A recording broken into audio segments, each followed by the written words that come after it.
বিচার গানের আশেকান শ্রোতা মণ্ডলী, আপনাদের সকলকে আমি আমার ভক্তিপূর্ণ সালাম রাখি। নীরবতার মাধ্যমে আজকে আমাদের পালা গান শুনবেন, আমাদের জন্য দোয়া করবেন, ভুল ত্রুটি ক্ষমা সুন্দর দৃষ্টিতে দেখবেন। আজকে আমাদের পালা মা বাবা। আসলে পালাটা আসলে আমরা কখনো করি নাই, তবে করলে অন্যভাবে, অন্য নামে। আজকে আমি মায়ের কর্তব্য, মা সম্বন্ধে কথাবার্তা রাখব। আর আমার প্রতিপক্ষ বাংলাদেশের বিখ্যাত বাউল সম্রাট আব্দুর রশিদ সরকার, সেই সরকার সাহেব গাবেন বাবার প্রতি কি কর্তব্য, বাবার কি আদর্শ। আজকের পালা মা ও বাবা। তো আমি প্রথমে একটা মায়ের গান করে তারপরে একটা প্রশ্ন করে যাব। আশা করি আপনারা নীরবতার মাধ্যমে শুনবেন। মায়ের চরণ অমূল্য ধন ভজন করো তারে, মায়ের চরণ অমূল্য ধন ভজন করো তারে, মায়ের চরণ অমূল্য ধন ভজন করো তারে।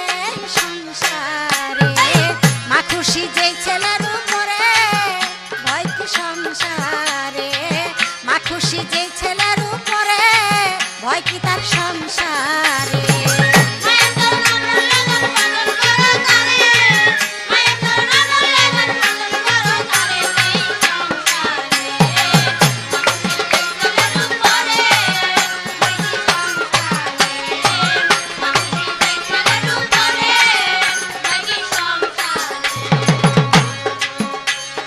কোরআনের ভিতরে আল্লাহ দিছে আয়াত, মায়ের চরণ তলে রাখছে সন্তানের জান্নাত।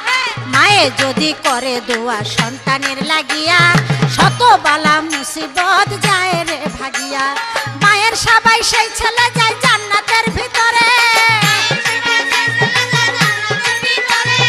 মায়ের সবাই সেই ছেলে যায় জান্নাতের ভিতরে। এই সংসারে মা খুশি যেই ছেলের উপরে, ভয় কি তার সংসারে, মা খুশি যেই ছেলের উপরে, ভয় কি তার সংসারে।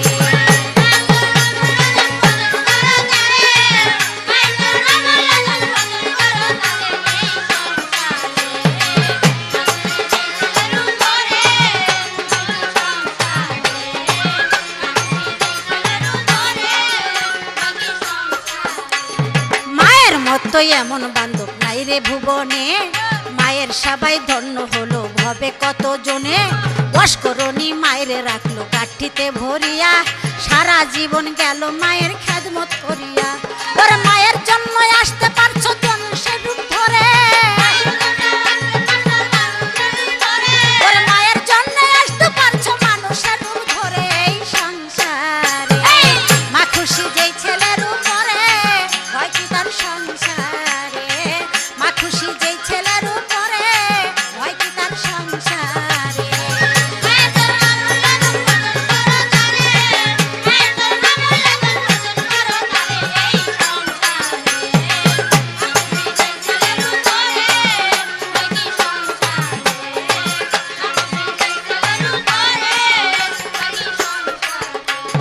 মায়ের কাছে রাখছে আল্লাহ জান্নাতেরই খানা, জন্ম নিয়েই খাইছো তুমি মনে কি পড়ে না। এক ফোঁটা দুধের ঋণ শোধ করিবার, এই দুনিয়ায় নাই রে সাধ্য কবু যে তোমার। ওরে আলে আর আছে অধিকার বুঝাইতে তোমারে, আলে আর আছে অধিকার বুঝাইতে তোমারে। এই সংসারে মা খুশি যেই ছেলের উপরে, ভয় কি তার সংসারে, মা খুশি যেই ছেলের উপরে, ভয় কি তার সংসারে।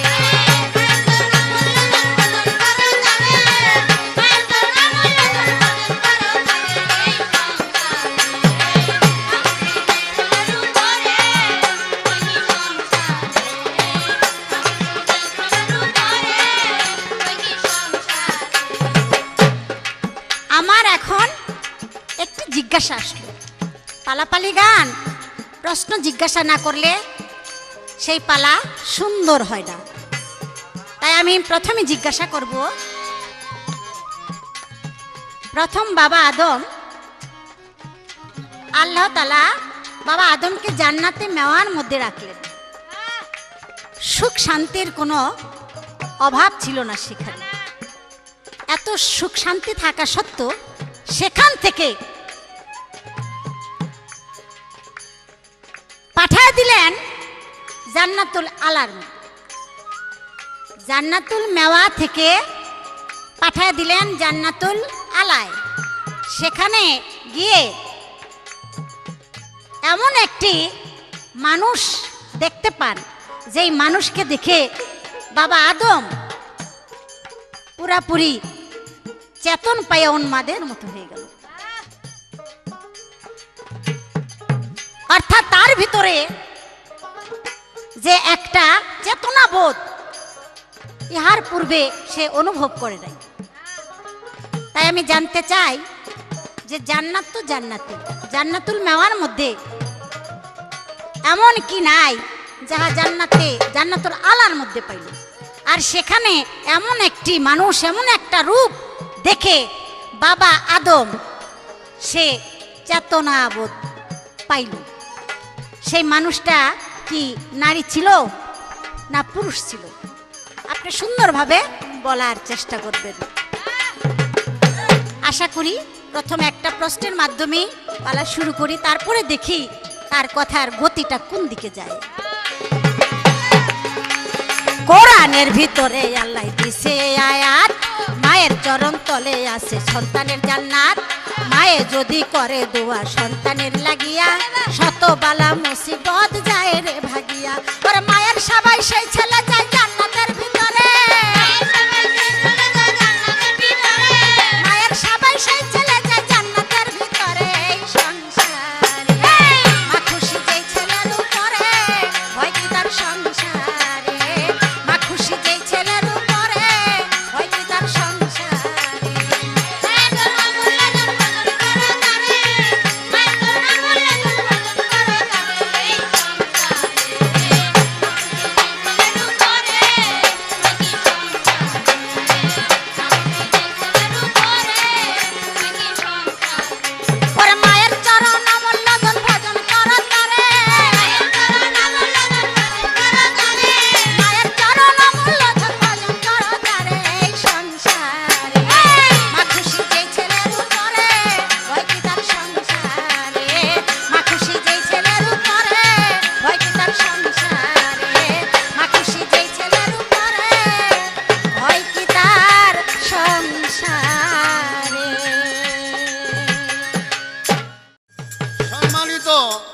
শ্রোতা বন্ধুরা এবং আমাদের এই ক্যাসেট যারা শুনছেন, সর্বস্তরের আশেকানদের প্রতি আমি জানাই আমার আন্তরিক ভালোবাসা।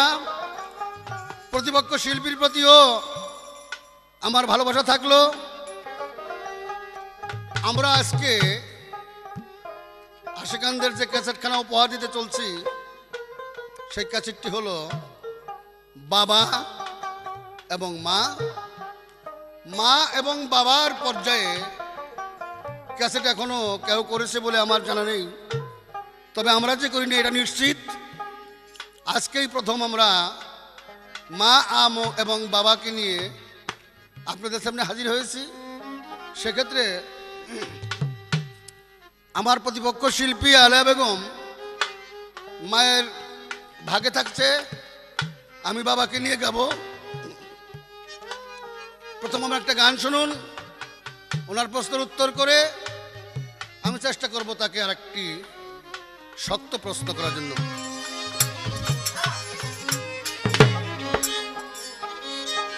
আরে পিতা স্বর্গ, পিতা স্বর্গ, পিতা ধর্ম,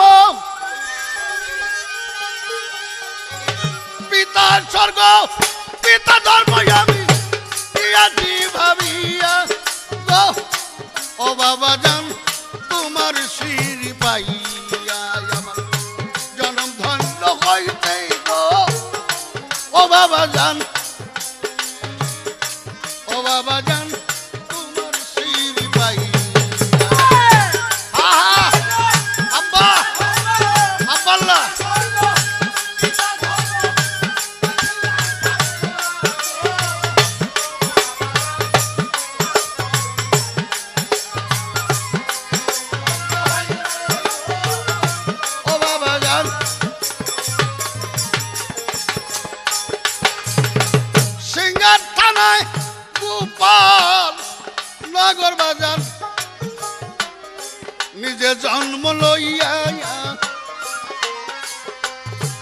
সিঙ্গার থানা গোপাল নগর বাবা নিজে জন্ম লইয়া সিঙ্গারের হযরত আলিমাদপুরের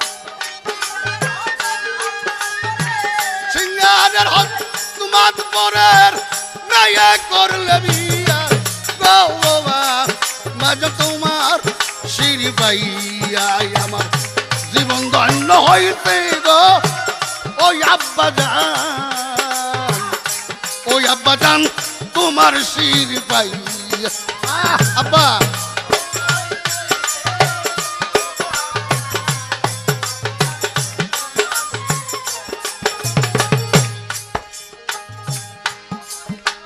শুভক্ষণে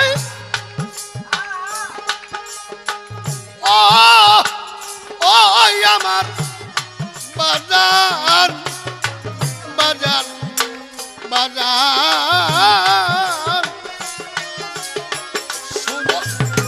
শুভক্ষণে শুভ লগ্নে বাজার শুভ মিলনে যাইয়া শুভক্ষণে শুভ লগ্নের বাবা শুভ মিলনে যাইয়া জননীকে আমার জননীকে ধন্য করছ জননীকে ধন্য করছ আমায় জন্ম দিয়ে গো ও বাবা জান তোমার সিঁড়ি পাইয়া জনম ধন্য হইতে গো ও বাবা জান তোমার পিতা স্বর্গ পিতা ধর্ম এই কাশি পাবিয়া গো ও বাবা জান আহা আব্বাল্লাহ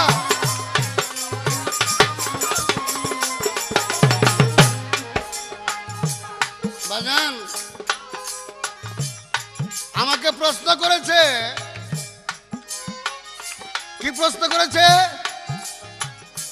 বাবা আদমকে আল্লাহ পাক সৃষ্টি করে জান্নাতুল মেওয়ার মধ্যে রেখেছিল, যেখানে খাওয়া দাওয়া আনন্দ উল্লাসের কোনো কিছুরই অভাব ছিল না। তারপরেও আদম অচৈতন্য হইয়া ধ্যানদার মতো দাঁড়িয়েছিল। জিবরাইল আমিন বললেন, আল্লাহ পাক তোমার আদম অনেক কিছু থাকা সত্ত্বেও এর কিছুই সে উপভোগ করছে না, কিছুই দেখছে না, কিছুই খাইছে না, অতএব এই মুহূর্তে আমি কি করতে পারি? আল্লাহ বলে, জিবরাইল তুমি এখান থেকে ৭০,০০০ বছরের রাস্তা, ওই জান্নাতের ভিতরেই এখান থেকে ৭০,০০০ বছরের রাস্তা আদমকে সরাইয়ে নিয়ে জান্নাতে আলাই নিয়ে যাও। সেখানে যাইয়া দেখবে একটি সিন্দুক, আর ওই সিন্দুকের ডালাটা উঁচু করে তার ভিতরে পাবে একটি কাঁচের পাত্র, আর কাঁচের পাত্রের ভিতরে পাবা কিছু পানি, আর ওই পানির ভিতরে দেখবা একজন উলঙ্গ নারী। আদমকে তুমি একটু তাকে দেখাইবা। তাই করা হলো। জান্নাতুল মেওয়ার থেকে আদমকে জান্নাতে আলাই নিয়ে যাওয়া হলো। সেখানে যে দেখে বিশাল এক সিন্ধুক, এই সিন্ধুকের ডালাটা গুছাইয়া উদাম করে তার ভিতর দেখে কাঁচের বিরাট একটা পাত্র, এখানে উলঙ্গ একটি মেয়ের ছবি, খুবই সুন্দরী, জগৎ মোহিত। তখন জিবরাইল আদমকে বহুত কৌশল করে ওই মেয়েটার দিকে যখন ঘুরাইলো, আদম তখন ওই মেয়েটাকে ধরতে যায়, এমন ভাবে ধরতে যায় জিবরাইলের কোনো বাধাই সে মানছে না।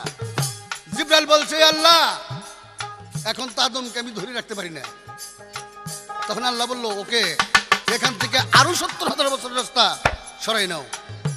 তখন মেয়েটার জায়গায় মেয়ে রইল, আদমকে আরো ৭০,০০০ বছরের রাস্তা সরাই নিয়ে ৪০,০০০ বছর আদমকে বল বেমালুম বেহাল হয়েছিল।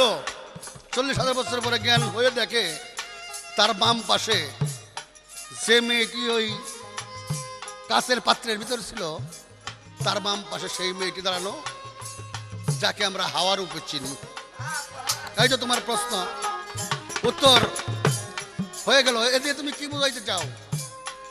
কারণ আদম তার প্রয়োজনে খানা থাকলে সেখানে খাবে, মেয়ে থাকলে তাকে বিয়ে করবে, তাকে ধরবে, ফুল থাকলে তার ঘ্রাণ নিবে। এইটাই তো ফুলের ধন্য। তোমার নারী জাতি ধন্য হয়েছেই তো আমার আদম যখন তোমাকে ধরতে গেছে তখন যে তোমার ধন্য। নারী তুমি ধন্য কি দিয়া? পিতা স্বর্গ পিতা ধর্ম, পিতা স্বর্গ পিতা ধর্ম, তাই কাছে ভাবিয়া গো ওই আব্বাজান, ও আব্বাজান তোমার সিঁড়ি পাইয়া জীবন ধন্য হইছে গো ওই আব্বাজান। আব্বাল্লা বাজান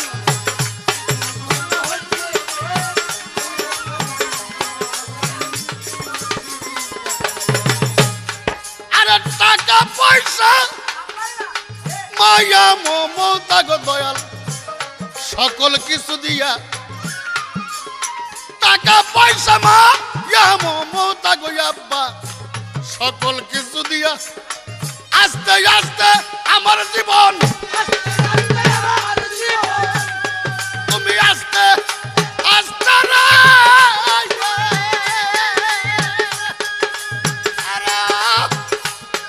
আমার বাজান বাজান আস্তে আস্তে আমার জীবন দিয়া গো দিয়া গো ওই আব্বাজান, ওই আব্বাজান তোমার ফিরি পাই জনম দণ্ড হইছে গো।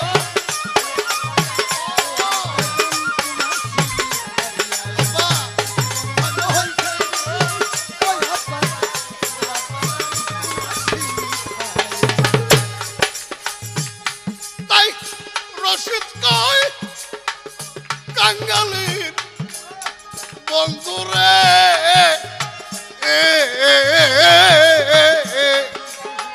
আজ আমারে থুইয়া, রশিদ কয় কাঙ্গালের বাজান, ও বাজান আজ আমারে থুইয়া আপন দেশে রে। আব্বা তুমি আপন দেশে চইলা গেছ, আপন দেশে চইলা গেছ নৌকায় বাদান দিয়া গো ওই আব্বাজান, ওই আব্বাজান তোমার সিঁড়ি পাইয়া আমার জীবন ধন্য হইছে গো ওই আব্বাজান। হ্যাঁ বাজান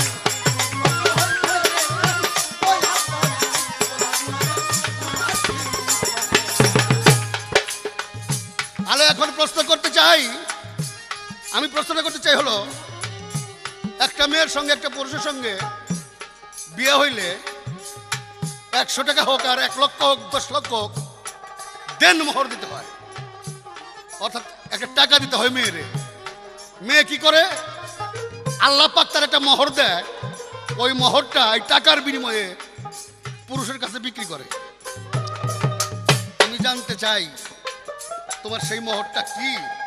তোমার দেহের ভিতরে, তোমার অঙ্গ প্রত্যঙ্গের ভিতরে কি মোহরটা তুমি আমার বাবার কাছে 100 টাকা বা 1 লক্ষ টাকা বা 10 লক্ষ টাকা বিক্রি করেছো? আমি সেই মোহরটা সম্পর্কে তোমার কিছু জানতে চাই।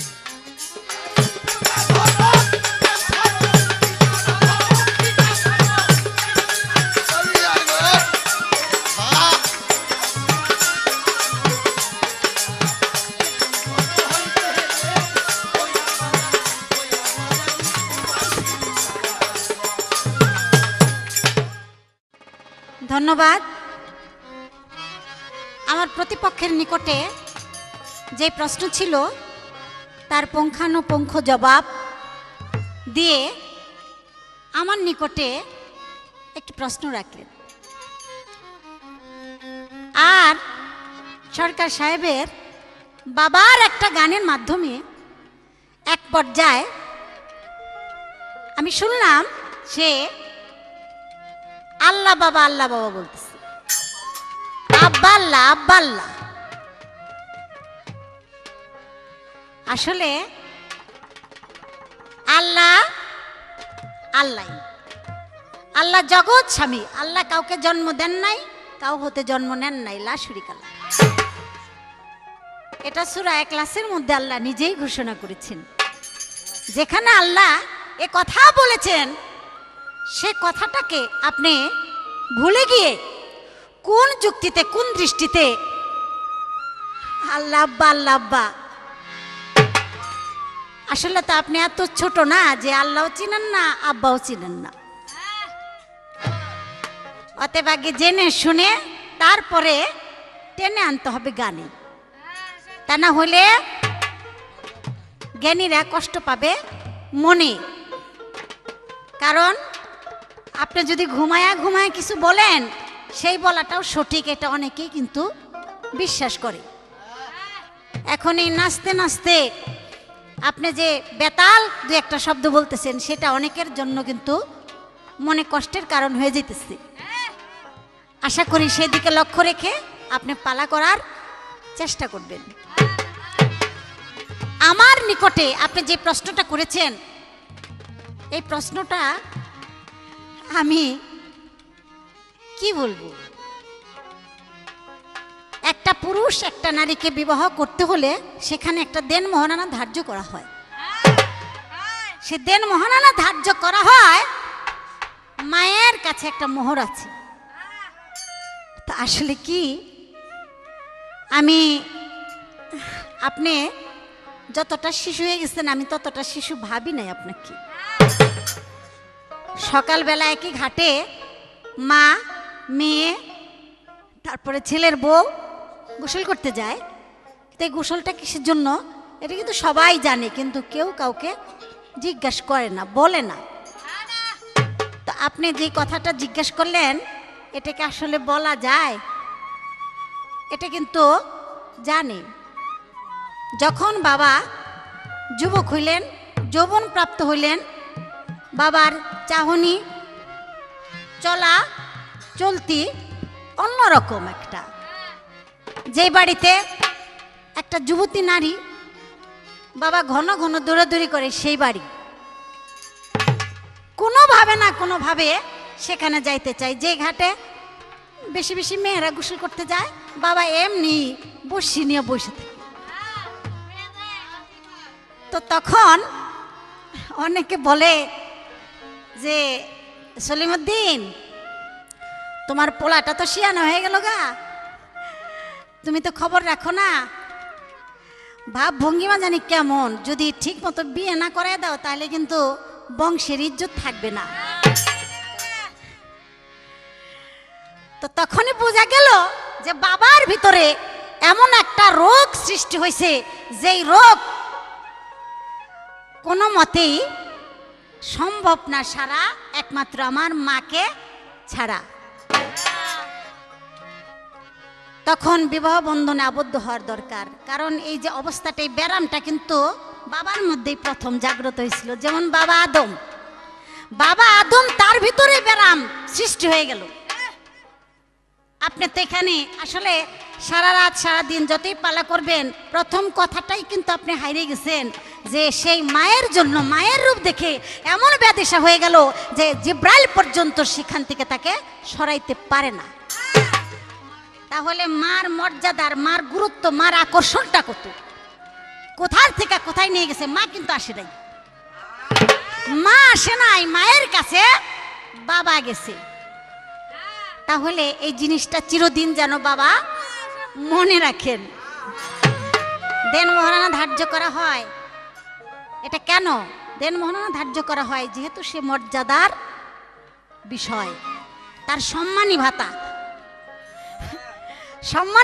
মর্যাদা, সেই মর্যাদা রক্ষা করার জন্য সেখানে একটা দেন মোহরানা ধার্য করা হয়। অতএব বাসর ঘরে কি হয় না হয় এটা বাবাই জানে আর মায়ে জানে, অত কিছু বইলে কইয়া দরকার নাই, আর এটা শোভাও পায় না। আমি একটা গান রাখি, তারপরে কি প্রশ্ন করা যায় চিন্তা ভাবনা করে দেখি। মায়ের মনে কষ্ট দিলে, মায়ের মনে কষ্ট দিলে জ্বলবা দোজখ খাবিয়ায়। সন্তানের লাগিয়ারে কত দুঃখ সইছে মায়, সন্তানের লাগিয়ারে কত দুঃখ সইছে মায়। এই মায়ের মনে কষ্ট দিলে, মায়ের মনে কষ্ট দিলে জ্বলবা দোজখ খাবিয়ায়। সন্তানের লাগিয়ারে কত দুঃখ সইছে মায়, সন্তানের লাগিয়ারে কত দুঃখ সইছে মায়।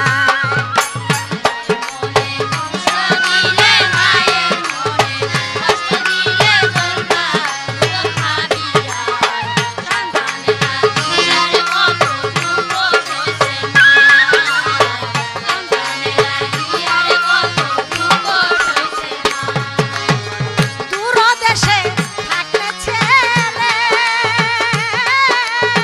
মায় ভাসে নয়নের জলে ও। দূর দেশে থাকলে ছেলে, মায় ভাসে নয়নের জলে ও। আরে দূর দেশে থাকলে ছেলে, মায় ভাসে নয়নের জলে ও। জড়াইয়াছে হেরা চলে, জড়াইয়াছে হেরা চলে, রাখছে বুকের বিছানায়। সন্তানের লাগিয়ারে কত দুঃখ সইছে মায়, সন্তানের লাগিয়ারে কত দুঃখ সইছে মায়। এই মায়ের মনে কষ্ট দিলে, মায়ের মনে কষ্ট দিলে জ্বলবা দোজখ খাবিয়ায়। সন্তানের লাগিয়ারে কত দুঃখ সইছে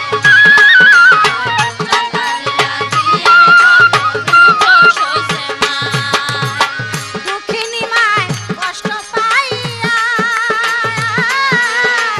একবার উঠলে কান্দিয়ায় ও।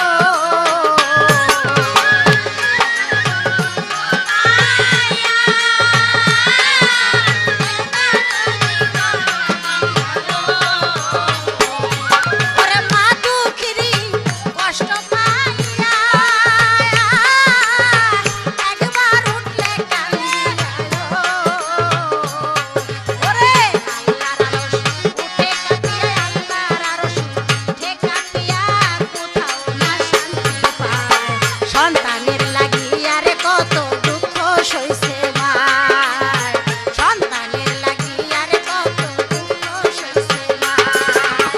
মায়ের মনে কষ্ট দিলে, মায়ের মনে কষ্ট দিলে জ্বলবা দোজখ খাবিয়ায়।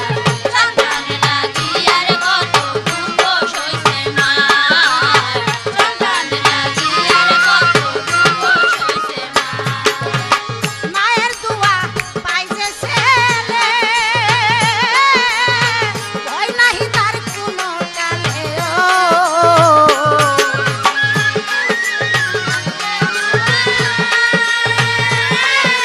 ভয় নাহি তার কোনো কালে ও। ওরে মায়ের দোয়া পাইছে ছেলে, ভয় নাহি তার কোনো কালে ও। আলে আতাই ভেবে বলে, আলে আতাই ভেবে বলে, ঠাই পাইতে মায়ের ছায়ায়। সন্তানের লাগিয়ারে কত দুঃখ সইছে মায়, সন্তানের লাগিয়ারে কত দুঃখ সইছে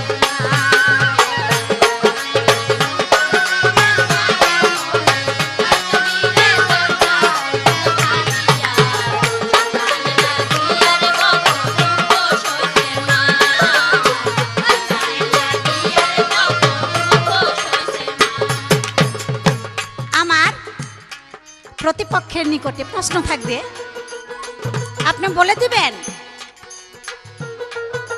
মায়ের সেবা করতে হবে, এটাই দলিল আছে। এই যে বাবা স্বর্গ, পিতা ধর্ম, পিতা স্বর্গ, বাবা এইটা বাবা ওইটা, এই যে কথাগুলি বললেন, এটা তো একটা চাপার জোরে পুঁথি পড়ে গেলেন আর কি, বলে না থুতির জোরে পুঁথি পড়ে, আপনি তাই করে গেলেন।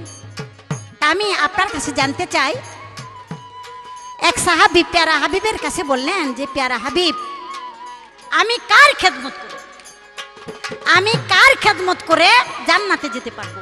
দয়াল নবী বললেন অমুকের। আবার বললেন কার? দয়াল নবী বললেন অমুকের। আবার বললেন কার? দয়াল নবী বললেন অমুকের। অর্থাৎ তিনবার এক ব্যক্তির পরিচয় দিলেন। কার পরিচয় দিলেন? সেটা কি বাবার না মার? আসলে সুন্দরভাবে বলার চেষ্টা করবেন, আমরা সকলেই শুনে নিব। পবিত্র কোরআনে আল্লাহ বলেছেন, জননীর পবিত্র চরণতলে সন্তানের বেহেশত, সন্তানের জান্নাত। এটা মা সম্বন্ধেই বলেছেন। বাবা রাজা, বাদশাহ, জমিদার যাই হোক না কেন, বাবার ভিতরে আমি সারা জীবন যদি থাকতাম, আপনি যদি থাকতেন, তাহলে আপনার কোনো পরিচয় হইতো না, ছিল না। বাবা মায়ের কাছে গেছে, এটা কি জন্ম দেওয়ার জন্য? না, বাবা আরাম পাওয়ার জন্য, বাবা সুখ করার জন্য। বাবা বাবা আপনাকে ধরে রাখতে পারে নাই, আপনি একটা যন্ত্রণার বস্তু হয়ে গেছেন। তাই বাবার যন্ত্রণা লাঘব করার জন্য মায়ের বাসর যাপন করল, সেখানে আপনাকে বাবা ত্যাগ করছে। আর মা আপনাকে গর্ভে ধারণ করে 10 মাস 10 দিন পর্যন্ত জীবন বিপন্ন করে তারপরে আপনাকে জন্ম দিয়েছে। বিধায় বাবার সেখানে শান্তি। আমি বলবো, বাবাকেও শান্তি দিয়েছে, আবার আপনাকে গর্ভে ধারণ করেছে, আপনাকেও জন্ম দিয়েছে। মায়ের গর্ভের মধ্যে যদি না যাইতেন, বাবা যদি আপনাকে এখানে সেখানে নদী নালায় অথবা বাসতলায় বিসর্জন দিয়ে আসতো, তাহলে এটা কি করতো? কাঠ পক্ষীতে ঠোকরাইয়া খাইয়া সুসা বানিয়ে দিত। তো যার মাধ্যমে আপনি মুক্তির রূপ পাওয়ার রাস্তা পেয়েছেন, অবশ্যই তার সম্মান, তার মর্যাদা আল্লাহ দিয়েছেন, আল্লাহর হাবিব দিয়েছেন, অথচ আপনি বুঝতেছেন না, আপনি জানতেছেন না। আমার এখানে কথাটা রইল, আপনার যদি এমন কোনো দলিল থাকে তাহলে দেখাবেন যে বাবার ভজন করলেই জান্নাত পাওয়া যায়। এখানে আমার কথাটা রইল। আরে মায়ের মনে কষ্ট দিলে, মায়ের মনে কষ্ট দিলে জ্বলবা দুজক ভাবিয়া, সন্তানের লাগিয়া রে কত দুঃখ সইছে মায়, সন্তানের লাগিয়া রে কত দুঃখ সইছে মায়, সন্তানের লাগিয়া রে কত দুঃখ সইছে মায়। বাবারে না চিনলে তোমার হয় না পরিচয়, বাবারে না চিনলে তোমার হয় না পরিচয়, বাবা ছাড়া হইলে সন্তান লোকে মন্দ কয়। বাবারে বাবা ছাড়া হইলে সন্তান লোকে মন্দ।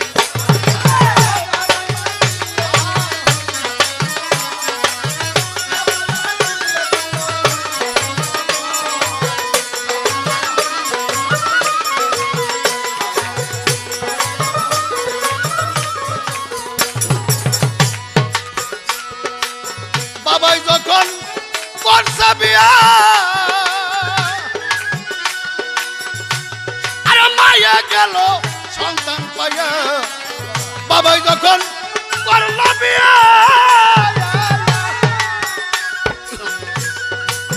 ওরে বাজান মায়া গেল সন্তান পাইয়া,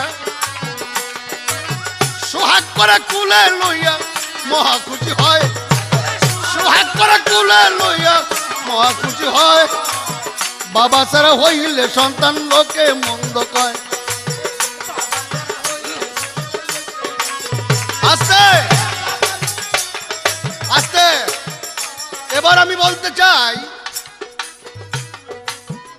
আলিয়া বেগম মেয়ের কাছে আমার প্রশ্ন ছিল যে তোমার মহারানা হিসাবে আমার বাবা 100 টাকা দেখ, 50 টাকা থেকে 10 লক্ষ দেখ, 10 কোটি দেখ, একটা মহারানা তোমাকে দিয়েছে। তার বিনিময়ে তুমি আমার বাবাকে একটি মোহর দিয়েছো। তোমার সেই মোহরটা কি? তুমি বলেছ গোসল যে করে মেয়েরা বিয়ে হইলে নদীর ঘাটে যাইয়া সবাই জানে, তাই থেকে ওই জিজ্ঞেস করে নাকি? জিজ্ঞেস করে না? বিয়েলা মেয়ে যদি হয়, দুজন যদি বিয়েলা হয়, নদীর ঘাটে যখন যায় তখন জিগে দুলে ভাই যে আইছিল কি কি কথা কইলিল, রাইতে কিরম খবর টবর, বিয়ালা মেয়ে আইলে কয়। তাই বলে অবিবাহিত মেয়ের সাথে একটা বিবাহিত মেয়ে কয় না তুমি এইটা বলতে পারো? আজকে আমি তোমার সাথে পাল্লা করার জন্য আসছি। আমি একজন বিবাহিত পুরুষ আর তুমি একজন বিবাহিতা মেয়ে, আমার সঙ্গে তোমার সঙ্গে আলাপ চলবে। তবে যেটা কইবার এটা তুমি কইবে না, আমি জানি। তোমার মতো মেয়েদের মধ্যে তোমার মতো বিশুই টাকা এখানে নাই, এই জন্য তুমি কইবে না। কইলে এখানে দরা খাইয়া যাও। কারণ একটা মেয়ের সতীত্ব হলো তার মোহরানা, মোহর। তার স্বামীকে যদি সতীত্ব সহকারে তিনি সেই সতীত্বটা প্রথম স্বামীকে দান করতে পারে, তাহলে ওই মেয়েরই মোহরানা নেওয়ার অধিকার আছে। সম্মানী কও আর মোহরানা কও, এটা নেওয়ার অধিকার আছে।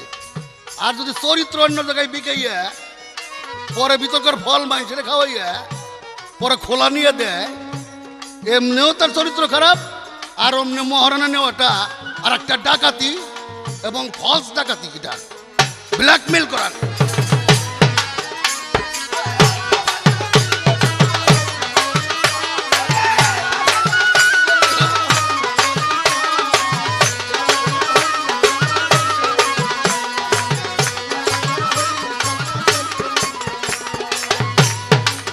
পরিচয় হয় বাবার নামে,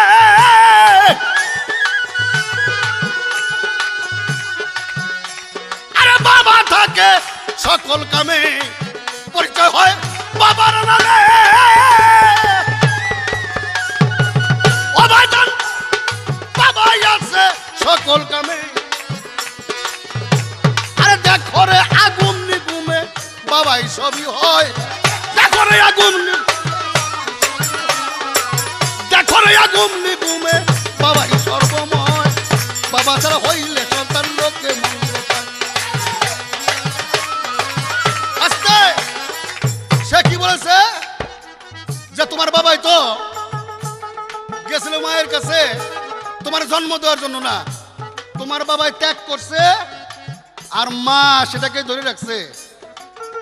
এত বড় বড় লম্বা লম্বা গল্প আমার সামনে দিও না। এই বাবা 12 বছর বয়সের থেকে 20 বছর 25 বছর বয়স পর্যন্ত, অর্থাৎ 12 বছর বয়সে একটা পুরুষের মধ্যে যৌবন আসছে, 25 বছরে যে বিয়ে করছে, 30 বছর যে বিয়ে করছে, এই 12 বছর 10 বছর তার মস্তকে লইয়া বেড়াইছে, সন্তান হয় নাই। আর তোমার মধ্যে দেওয়ার সাথে সাথেই 10 মাস 10 দিনেই তুমি বেহাল হয়ে গেছো।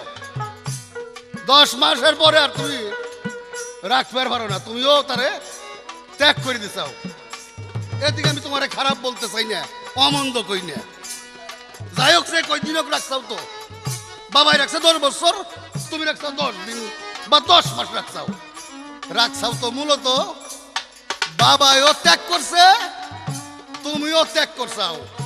তুমি ত্যাগ করছাও 2 ত্যাগ, বাবাই ত্যাগ করছে 1 ত্যাগ।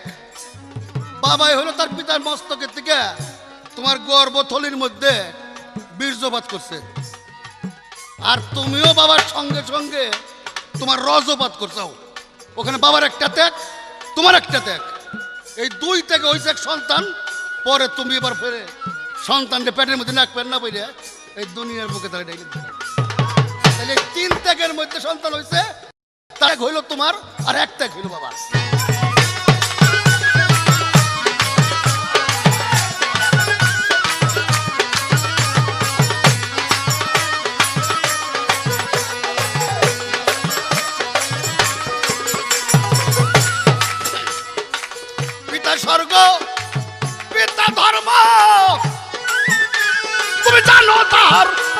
মর্ম, পিতা স্বর্গ পিতাই ধর্ম।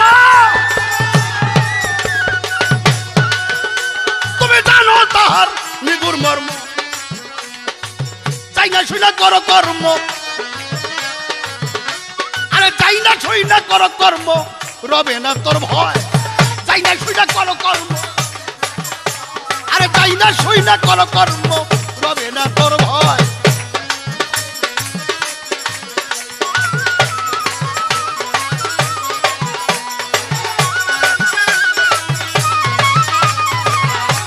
আস্তে রাসূল পাকের কাছে জিজ্ঞেস করছে আমরা কার খেদমত করব? রাসূল বলছে অমুকের। কার খেদমত করব? অমুকের। কার খেদমত করব? অমুকের। আমার কাছে জিজ্ঞেস করে যে তিনবার জিজ্ঞেস করলো, কার কথা কইলো? তোমার কথা কইছে। তুমি মনে করতে চাও তিনবার খালি তোমার নাম কইছে, বলে মার নাম কইছে না? এ পর্তা কত রে আদিসি। রাসূল পাক বলছেন তোমরা যদি জান্নাতের চৌকাঠে চুমা দিতে চাও তাহলে পিতার পায়ে চুমা দাও, আর যদি জান্নাতের দরজায় চুমা দিতে চাও তাহলে তোমার জননীর কপালে চুমা দাও।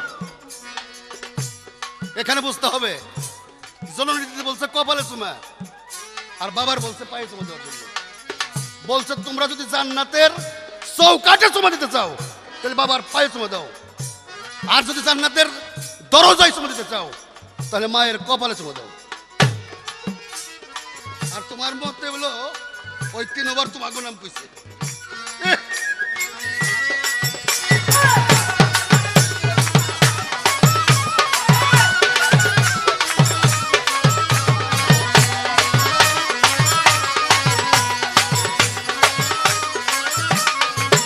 তাই ভাবিয়া কয় রশিদ সরকার, আরে সর্বদা গায় বাবার দরকার।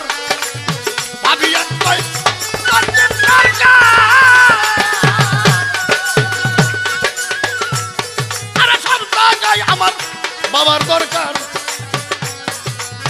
বাবা ছাড়া সব অন্ধকার এইটা দুনিয়ায়, বাবা ছাড়া সব অন্ধকার, বাবা ছাড়া সব অন্ধকার এই যে দুনিয়ায়।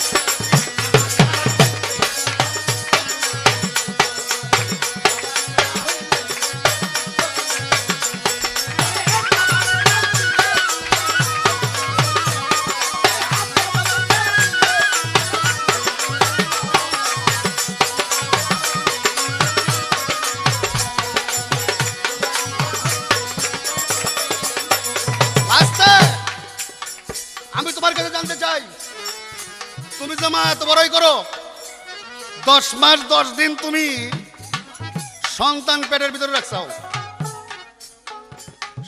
বাবা বীর্য আকারে মায়ের গর্ভে সন্তান দিছে, বীর্যের থেকে গেছে শুক্রকীট, রস আকারে মেয়ে,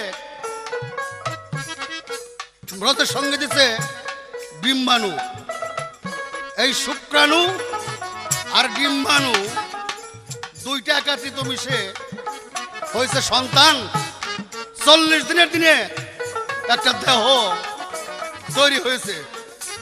এখন আমি জানতে চাই ওই দেহটার ভিতর যে আল্লাহ পাক রুহ ফুৎকার করে দিল, এই রুহুটা দিল ফুৎকার করে, এই রুহুটা কি মেয়ে না পুরুষ, বা সেটা কি বাবার অংশের না মেয়ের অংশের, মায়ের অংশের? এ সম্পর্কে আমি তোমার কাছে একটু গভীরতম তত্ত্বের কথা জানতে চাই। ভাবিয়া কয় রশিদ সরকার, সব জায়গায় আমার বাবার দরকার। ভাবিয়া কয় রশিদ সরকার, সর্বদাই মোর বাবার দরকার, বাবা ছাড়া সব অন্ধকার এই না দুনিয়ায়। আস্তে বলেছে আমি নাকি আব্বাল্লা কইয়া সেরিকি গুনে করছি। রশিদ সরকার যে কথা কয় ওটারে সব সময়ই সুবহানাল্লাহ আলহামদুলিল্লাহ কইয়া খালি মাইনে নিবে, জীবনও কোনো রশিদ সরকারের কথা বলতে পারবে না। এই যে আব্বাল্লাহ, আব্বা হইল পুরাণ একটি ইংরেজি শব্দ। যারা ইংলিশ ভালো জানে তাদের কাছ থেকে ডিকশনারি দেখলে বুঝতে পারবে আব্বা শব্দের অর্থ পরম পিতা, আর পরম পিতাই হলো আল্লাহ। এই জন্য বলা হয়েছে আব্বাল্লাহ।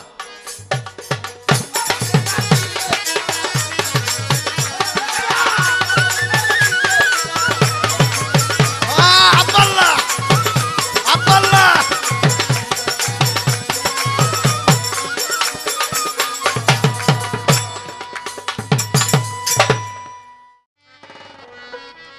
আজ আমি আশ্চর্য হয়ে গেলাম,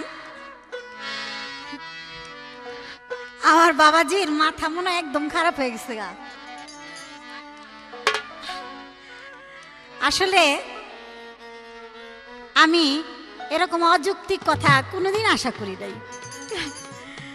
সবার কাছে এত প্রশংসা করি যে বাংলাদেশের মধ্যে যুক্তিতর্কে পারদর্শী পরিপূর্ণতা আমার আব্বাজি রশিদ সরকার।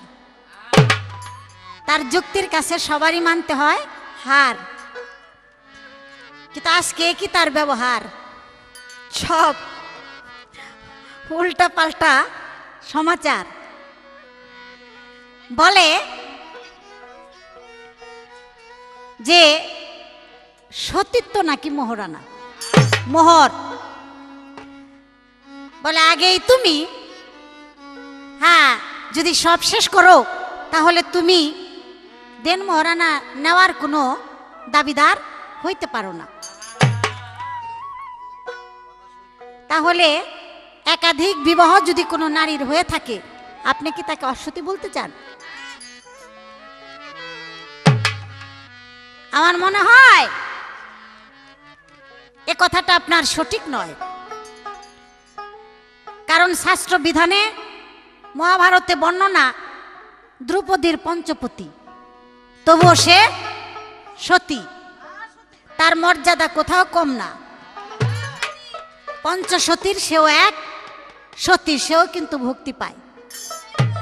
নর নারী সকলেই তাকে ভক্তি দেয়। আমি বলতে চাই যে আপনার এই কথাটা যদি আমার মানতে হয় তাহলে আমার তো একটু গভীরে যাইতে হয়। মানবো তো না। আপনি ওই যে কথায় বলেন না যে কেউ সে খুঁজতে খুঁজতে সাপ বেড়ে গেছে গা। একাধিক বিবাহ এটাকে যদি আপনি অসতীর হিসাব ধরেন, তাহলে আপনি দেখেন তো দাউদ নবীর জীবন কাহিনী পড়ে। দাউদ নবী শিকার করতে যায়া একটা সোনালী রঙের কবুতর দেখে পিছে পিছে ধাওয়া করে। কবুতর যায় একটা বাগান বাড়িতে, সেখানে ধাওয়া করতে করতে সে একটা গাছের ডালায় উঠে হঠাৎ করে দেখতে পায় এক সুন্দরী নারী গোসল করতেছে হাম্মামখানায়। সেই নারীকে দেখে তার মনের মধ্যে নারীর প্রতি আকর্ষণ জাগে, তাই সে খবর নিয়ে দেখে যে সে নারীটা বিবাহিতা। তখনই তো কি বলবো, পিছু আসা দরকার ছিল না। যখন জানলো, হ্যাঁ যখন জানলো যে বিয়ে হয়ে গেছে, তখন সে আর না আগাইলেই তো পারত।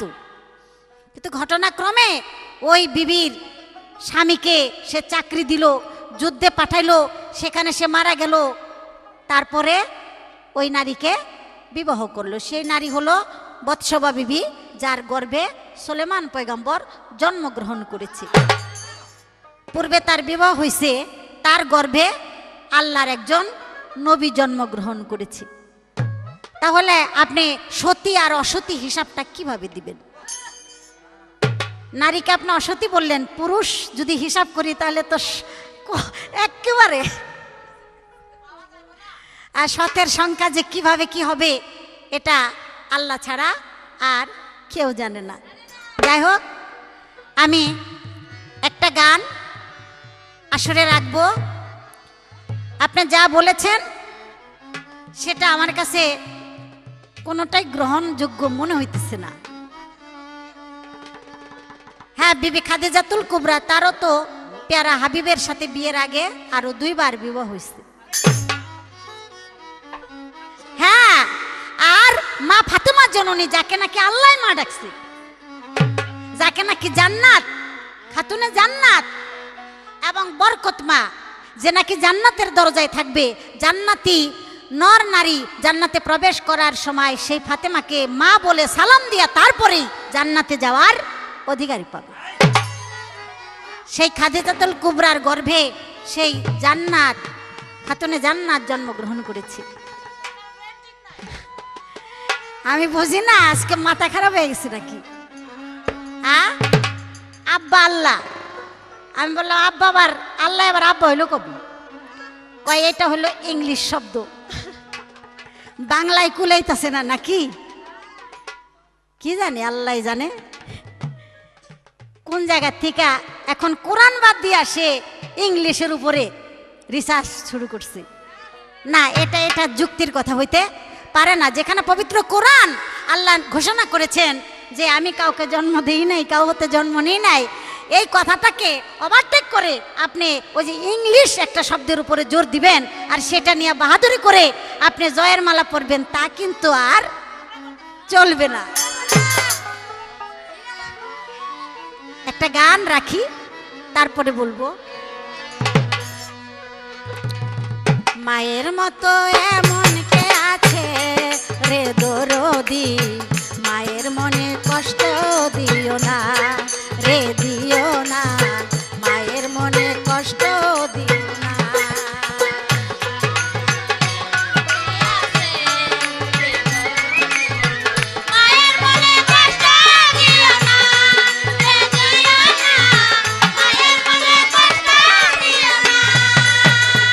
মায়ের অবদানে জন্ম এই ভুবনে, কষ্ট দাও কেমনে সেই মায়ের মনে।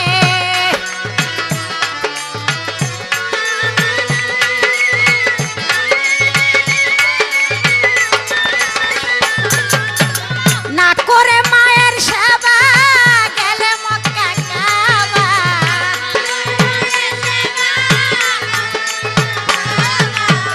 না করে মায়ের সেবা গেলে মক্কা কাবা, সেই হজে তো আল্লাহ খুশি না রে, খুশি না, মায়ের মনে কষ্ট দিও না রে, দিও না, মায়ের মনে কষ্ট দিও না।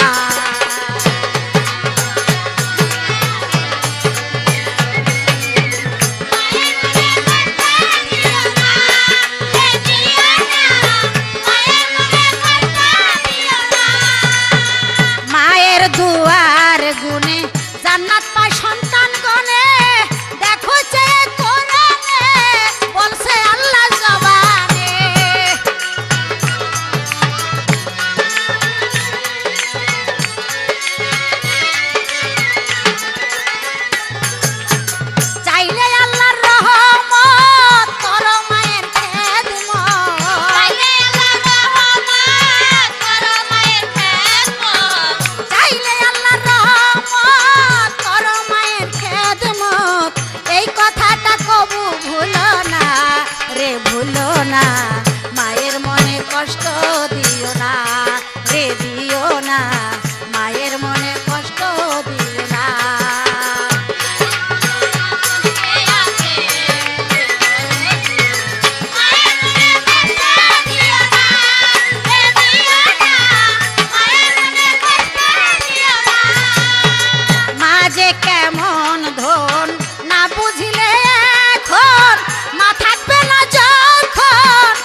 জিজ্ঞাসাটা করেছেন, এটা কি ধরনের কথা?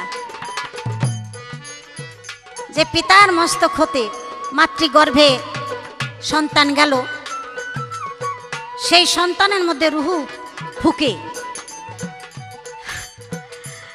আমি বিষয়টা বুঝলাম না। পিতার মধ্যে যেই শুক্র,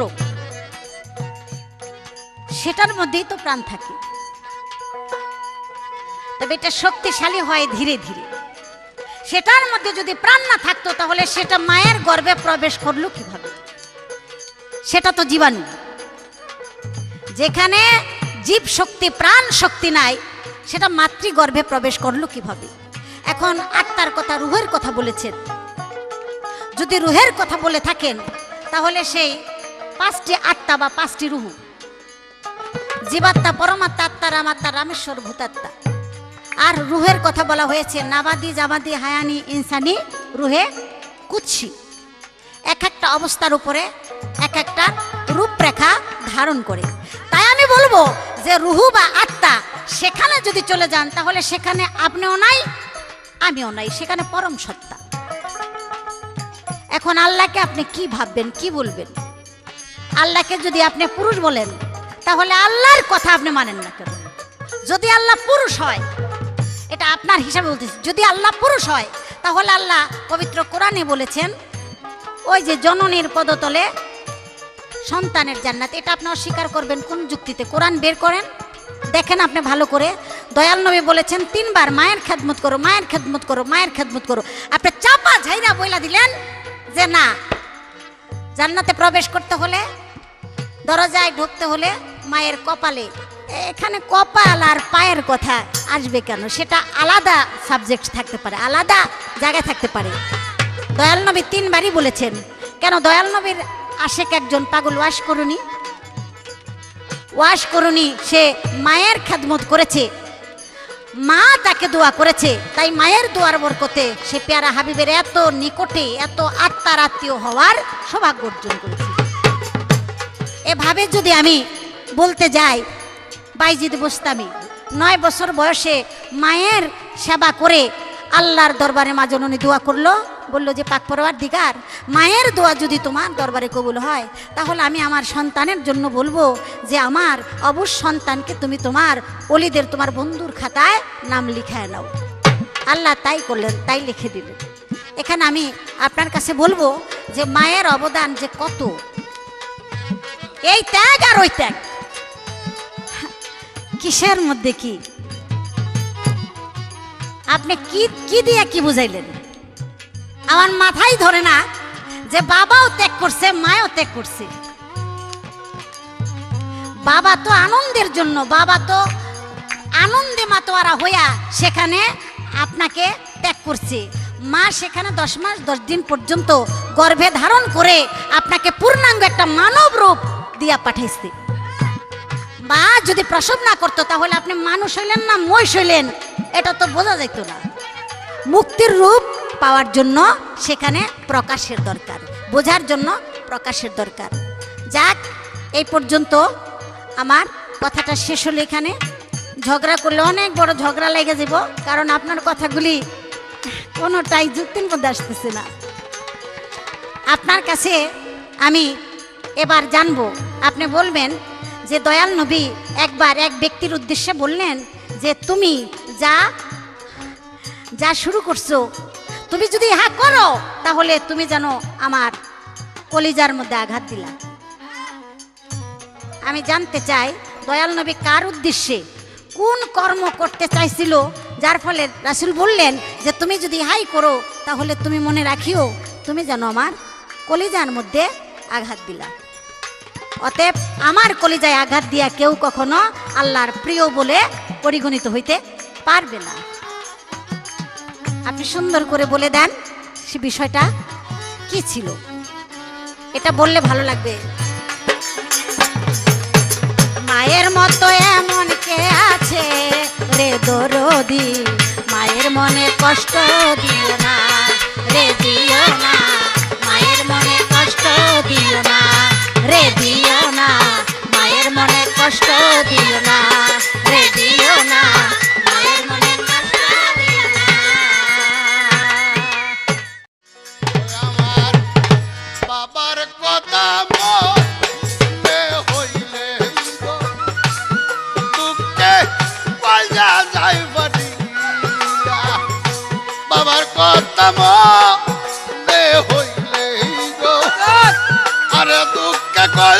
যায় বাড়ি আমি কি করিব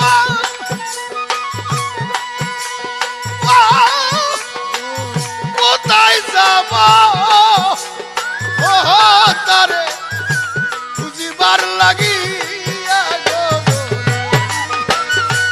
আরে দুঃখে কলে যা যায় বাড়ি বাবার কথা মা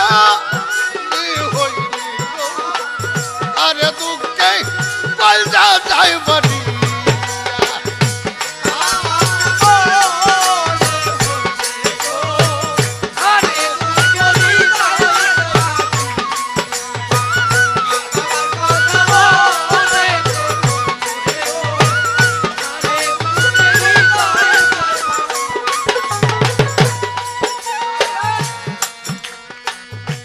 বাবা আমায় কইয়া দুর্গ বুকে বুক পিছাইয়া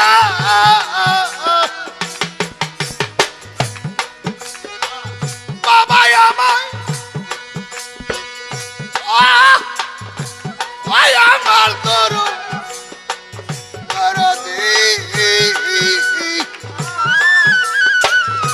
বাবা আমায় কইয়া দুর্গ বুকে বুক পিলাইয়া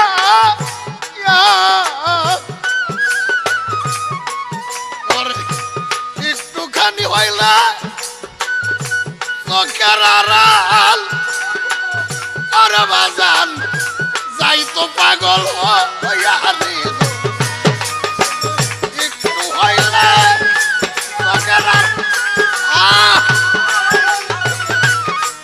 পাগল হইয়া রে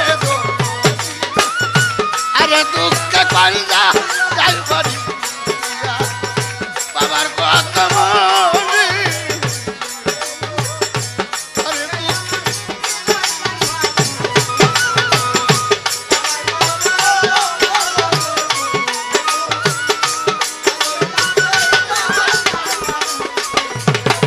বাবার কলাই দেখলাম আমি গো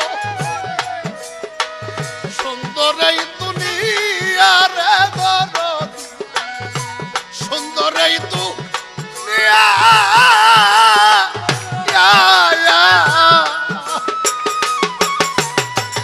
বাবার দয়াই দেখছি আমি গো সুন্দর এই দুনিয়ার দরদি সুন্দর এই দুনিয়া আরে এখন আমার কেউ ডাকে না অদরদি পাগল রশিদ কইয়া রে বাবাজান ওই আমার পাগল রশিদ কইয়া রে আরে দুঃখে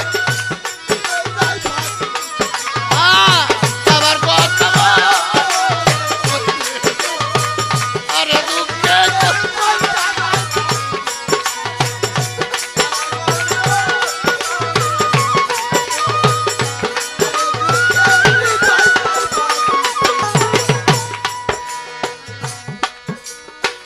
বাবা আমায় ভালোবাসতো সকল কিছু দিয়া রে দরদি সকল কিছু দিয়া আরে বাবা আমায় বাসত ভালোবাসান সকল কিছু দিয়া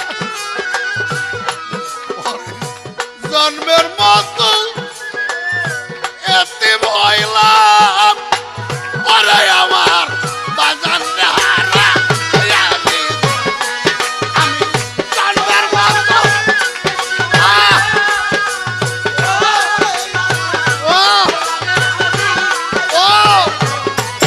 আমি জন্মের মতো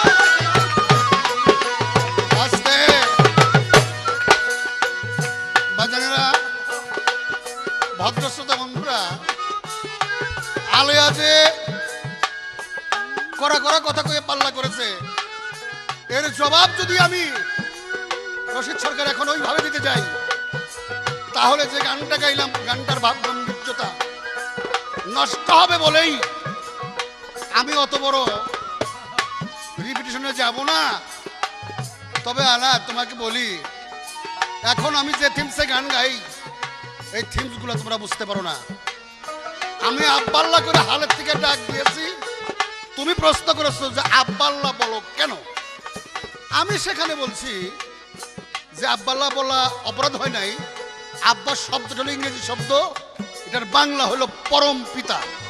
পরম পিতাই মানে আল্লাহ, এই জন্য আব্বাল্লা শব্দটা ব্যবহার করা হচ্ছে। এখানে কোরআন হাদিসের কোনো ব্যাপার টেপার না। থিমস তো তুমি বুঝো নাই।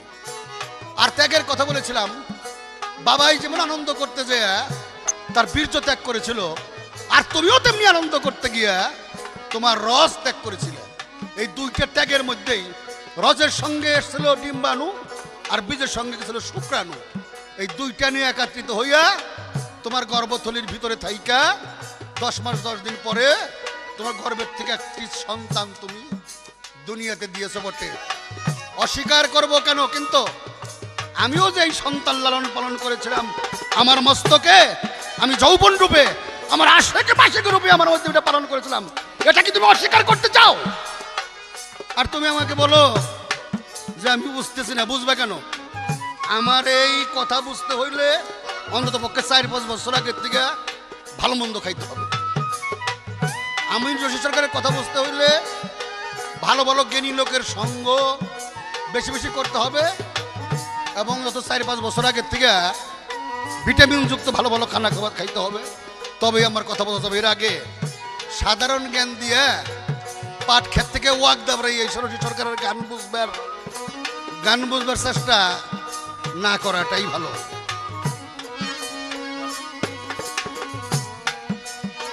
যা হোক, আরে এখন কি করিব? আরে বাজান কোথায় যাব? ওই আমি তোমায় তালাশিয়া গো বাজান, দুঃখে কইয়া যাইবা দিয়া, বাবার কথা মনে হইলে আমার দুঃখে কইয়া। তুমি বলেছো আলিয়া খোদে যা ফাতেমাকে গর্বে রাখছে, এই সমস্ত কথা আমার কথা বলো না। ফাতেমা, আলী আলাইহিস সালাম, ইমাম হাসান হোসেন এবং দয়াল নবী এদেরকে গর্বে রাখতে পারে নাই কেউ। তবে নীলা ক্ষেত্রে একটা দেখাইছে, ওই গেল এই তোমরা মাইতে আসো। আর তুমি দ্রৌপদীকে অসতী বলা যাবে না, কারণ মায়ের বাক্য তো। মায় বলেছিল তোমরা 5 ভাই ফল যখন পাইছাও ভাগ করে খাও গা। মায়ের বাক্য রক্ষা করবার যে তারা ফল ভাগ করে খাইছে, তারা কেউ অসতী বলে না। কিন্তু শাস্ত্রে বলা আছে, 1 লিঙ্গে সত্য, 2 লিঙ্গে দ্বিচারিণী, 3 লিঙ্গে বেশ্যা। এটা শাস্ত্রে লেখা আছে।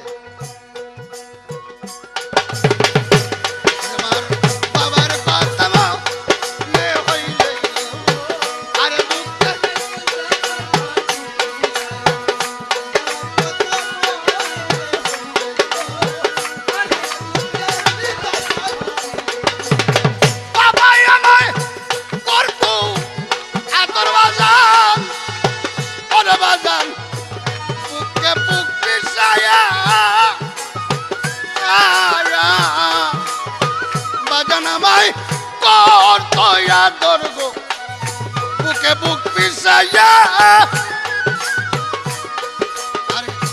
এখন আমারে কেউ ডাকে না। দরদি পাগলা রশিদ কইয়া রে